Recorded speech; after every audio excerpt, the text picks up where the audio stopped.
Bonjour Cédric. Bonjour. Bienvenue. Bonjour Cédric. Bonjour à tous. Cédric Soubrier, vous êtes le cofondateur de Trilly. Vous avez donc 1 minute 30 pour pitcher devant Émilie qui sera attentive à votre pitch, Pierre-Éric au marché de votre secteur et enfin Fred au produit. On les laissera ensuite délibérer pour vous noter de 1 à 10. On va lancer le chrono. Attention, c'est parti, top chrono. Super. Donc il y a 3 ans, le Covid a créé un profond traumatisme dans notre pays. On s'est retrouvés isolés, confinés et pour beaucoup en recherche de sens. Alors ça aujourd'hui c'est derrière nous, mais ça a laissé des traces. Notamment pour les entreprises qui aujourd'hui doivent gérer la multiplication du télétravail. Ça veut dire qu'elles doivent gérer des salariés qui doivent bouger plus pour rester en bonne santé et aussi gérer la cohésion d'équipe dans un monde où les salariés se voient beaucoup moins souvent. C'est pour ça qu'on a créé Trilly, pour permettre aux gens de se reconnecter avec ce qui est vraiment important. Ça veut dire leur corps, leur entourage et leur environnement. Donc Trilly, c'est des défis de marche en entreprise où tous les 10 000 pas, un arbre est planté. L'idée, c'est que les gens installent une application qui va compter leurs pas et les pas sont ensuite convertis en arbres. C'est des arbres qui vont être derrière plantés par une association qui fait de la reforestation. Donc ça a 3 vertus. La première, c'est qu'on pousse les gens à marcher plus, donc ils se sentent mieux dans leur corps et mieux dans leur tête. La deuxième, c'est qu'on va permettre aux gens de faire très facilement une bonne action pour la planète. Et la troisième, c'est que ces 10 jours de défi vont créer un moment d'émulation autour d'une cause commune qui va créer du lien et des échanges entre les salariés. Donc Trilly, ça a 2 ans. On a plus de 250 clients aujourd'hui avec des noms comme Nikon, Electrodépôt ou Blablacar aussi. Et puis grâce à ces entreprises, toute l'énergie qu'elles ont mis, on a pu financer la plantation de 184 000 arbres. Et donc voilà, donc Trilly, tous les 10 000 pas, un arbre est planté. C'est bon pour la planète et c'est bon pour vos salariés. Merci Cédric. Est-ce que notre jury a des petits points à éclaircir avant de délibérer?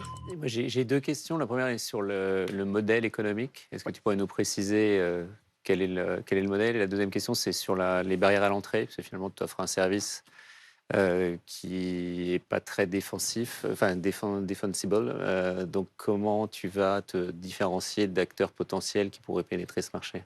Ouais, 2 bonnes questions. Ouais. Donc sur le modèle économique, nous, un point qui était vraiment important, c'est qu'on gère des données de santé. Les données de marche, c'est des données qui sont vraiment importantes pour les utilisateurs. Donc on a un modèle où on fait payer les entreprises pour leurs salariés. On n'est pas sur un modèle gratuit où ça serait les données qui nous permettraient de financer les défis. Donc ça, pour nous, c'est un point qui est super important. Et donc l'argent que dépensent ces entreprises nous permet de financer les arbres derrière. Donc c'est un modèle sain.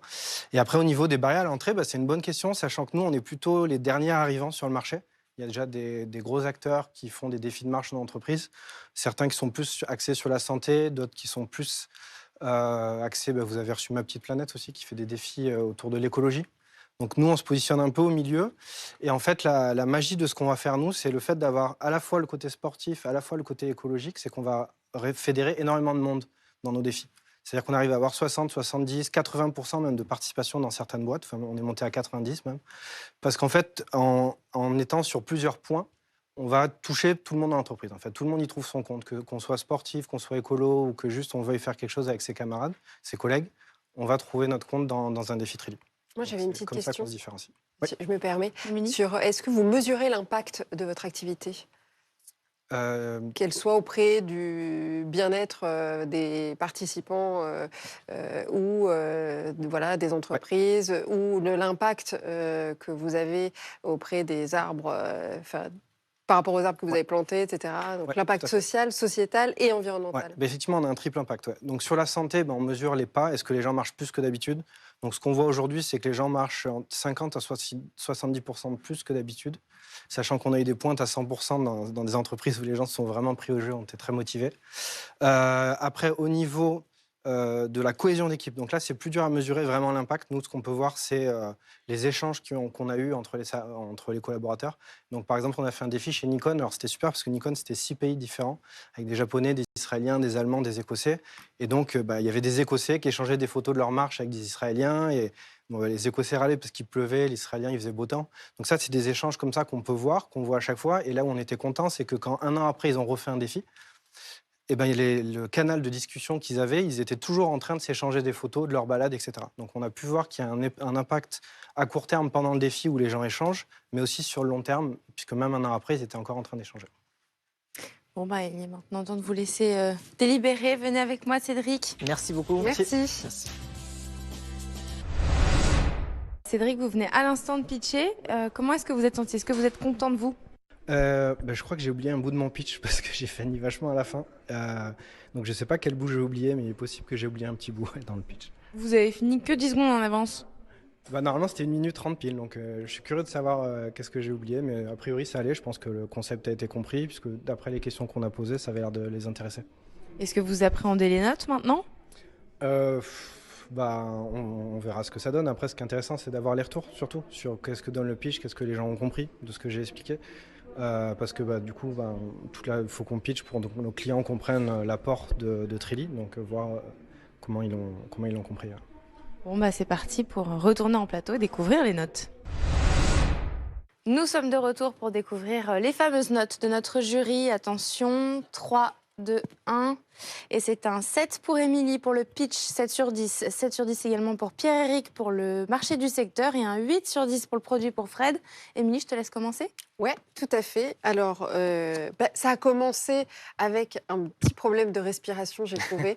C'est normal, je pense, l'excitation, le stress de commencer. Après, j'ai trouvé que ça se calmait un petit peu et je trouve que tu as réussi même à marquer des temps de pause qui étaient bénéfiques pour la compréhension de ton message. Donc ça, j'ai trouvé que c'était super.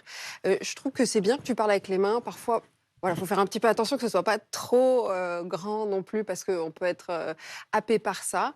Je trouve que tu as réussi à capter nos regards aussi. Je trouve que c'est un très bon point pour nous embarquer dans ton histoire. Ton histoire qui a bien démarré aussi avec la pandémie Covid qui nous a tous traumatisés. Je trouve que ton histoire, elle commence bien finalement parce que tout est cohérent avec comment est-ce que, avec tes cofondateurs, vous avez créé ta société. J'ai trouvé que c'était clair dans le contenu, notamment sur les chiffres que tu donnais. Et puis pour le reste, je laisse mon voisin poursuivre. Bravo. Pierre-Éric.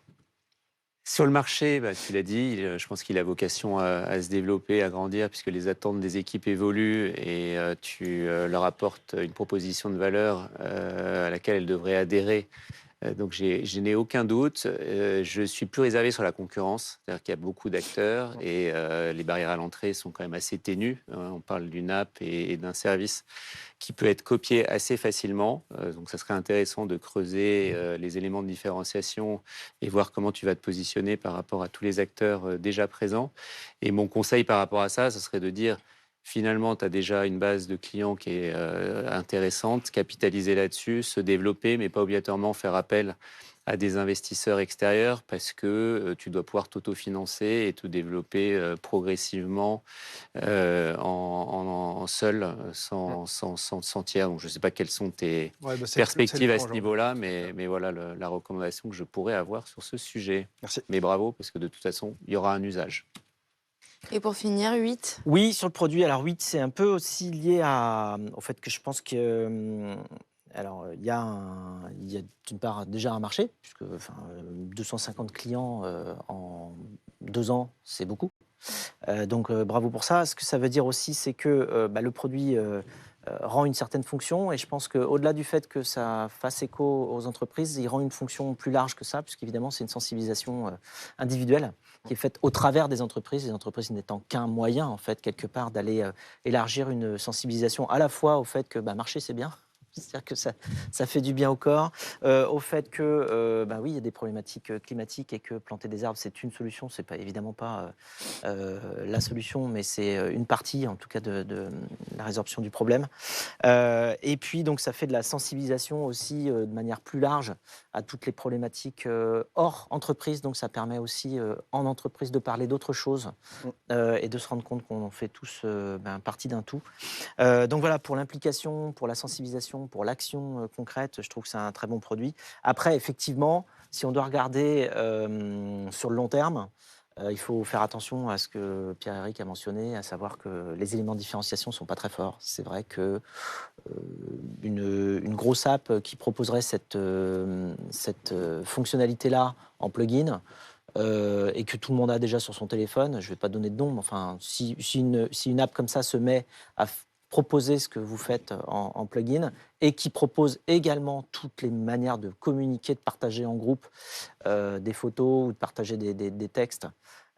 Si un acteur comme ça se met à le faire, vous allez être un peu mis à mal parce que le point de différenciation n'est peut-être pas encore suffisamment défendable. Okay. Donc il faut penser, je pense, à rajouter d'autres choses qui vous rendent plus indispensable que simplement le produit actuel, même s'il marche. Mais c'est dans un second temps. Je peux aussi faire un Oui, bien sûr. parce que c'est intéressant, effectivement.